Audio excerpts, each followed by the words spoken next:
मैं आशीष साहब के आश्रम में हूँ, बरगद के पेड़ के नीचे हूँ।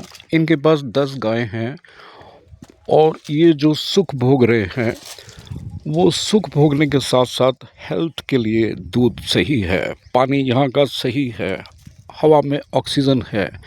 पोल्यूशन की तो आप बात ही मत करिए।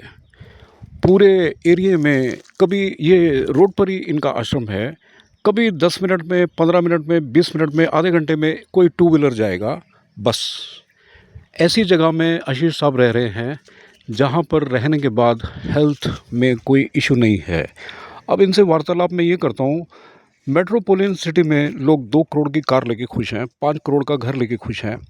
आशीष जी, उन बातों से क्या हासिल होने वाला है कि आप ईंटों के लिए कमाएंगे, आप कुत्तों के लिए कमाएंगे, आप कारों के लिए कमाएंगे? This is the lifestyle, this is the status. My question is, and when you will ring up, Anoop ji I don't have time, I am busy. Another phone call गया, Anoop ji I am busy. Is it the life? अब आप बताइए आशीष जी, और आप मेरे साथ सुबह से हो, आपने तो ये वर्ड ही नहीं यूज किया कि आई एम बिजी। बिजी किस के लिए, बिजी किसके लिए? बिल्कुल सही है। तो देखिए क्या है, ये बड़े रविंद्र शर्मा जी एक बहुत अच्छी बात करते थे। वो ये बोलते थे कि जब हमारी सौंदर्य दृष्टि खत्म हो जाती है तो स्टेटस का चक्कर लग जाता है।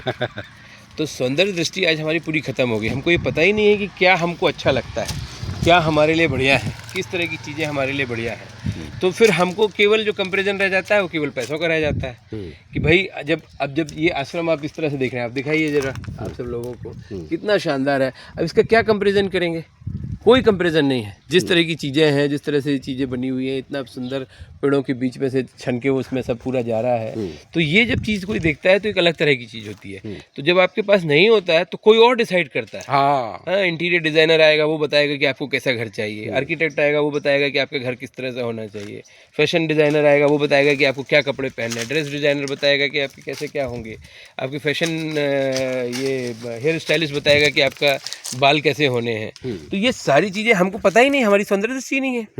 जबकि कभी हमारी पढ़ाइयों में बहुत बड़ा विषय होता था सौंदर्य दृष्टि। आज सौंदर्य दृष्टि से कोई विषय नहीं होने के कारण लोगों को केवल और केवल पैरामीटर जो रह गया है अपना, मेरा कुछ करना चाहता हूँ ये दिखाने का पैसा, कि ये मेरी चीज़ 2 करोड़ की है, ये 5 करोड़ की है, 50,000 की है, 10 लाख की है, कितने की है। तो जब आपकी सौंदर्य दृष्टि खत्म हो जाती है तो ये पूरा स्टेटस सबका ही चक्कर आ जाता है, बाकी और कोई चीज़ रह नहीं जाती है। आशीष जी, मैं बहुत प्रभावित हो रहा हूँ आपकी बातों से। आप गाय के करीब हो, आप नेचर के करीब हो, आप क्या एहसास कर रहे हो शहर की ज़िंदगी में? लोगों को आम मैसेज क्या है?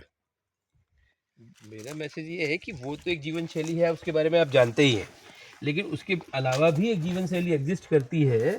उसके प्रति आपको एक एक्सपोजर तो लेना चाहिए, जाके देखना चाहिए कि इसके अलावा भी जीवन शैली क्या है, किस तरह से आदमी कोई जी सकता है, रह सकता है। ये चीज़ें नहीं देखेंगे तो फिर एक अलग तरह की चीज़ें रहेंगी। आप एक ही कूप मंडूक जिसको बोलते हैं, कभी किसी ज़माने में गांव में रहने वाले लोगों को लोग कूप मंडूक बोलते थे कि कुएं का मेंढक जैसा आएगा। लेकिन अब मैं ये कहूँगा कि शहर में रहने वाले लोग एक तरह से कूप मंडूक हुए जा रहे हैं, जहाँ उनको पता ही नहीं कि और भी क्या चीज़ एग्जिस्ट कर रहा है इस दुनिया में, कैसे जिया जा सकता है, कैसे रहा जा सकता है, क्या क्या पद्धति रही हैं, क्या क्या पैटर्न्स रहे हैं पिछले 2-4 साल, 2-4 मतलब पीढ़ियों में। हम पूरे जो शहरी जीवन शैली वाले लोग हो गए हैं, हमको पता ही नहीं है कि और क्या कीजिए। हम केवल थोड़ा सा कुछ यहाँ वहाँ देख लेते हैं, लेकिन उस तरह की लाइफस्टाइल क्या है, गायों के साथ रहना क्या है, प्रकृति के साथ रहना क्या है। इतना बढ़िया पेड़ है, पेड़ के साथ इतनी बढ़िया गर्मी, आप बाहर जाके देखेंगे अलग टेम्परेचर होगा, लेकिन जैसे ही आप पेड़ के नीचे आ जाते हैं तो एक अलग तरह का टेम्परेचर रहता है। लेकिन हमने सब जगह एसी लगा रखा हुआ है, ये रखा हुआ है, उसको लगता है कि वही जीवन शैली है। उसके अलावा भी बहुत सारी चीज़ें हैं जिसके बारे में हम देख सकते हैं, कर सकते हैं, वो जानना ज़रूरी है।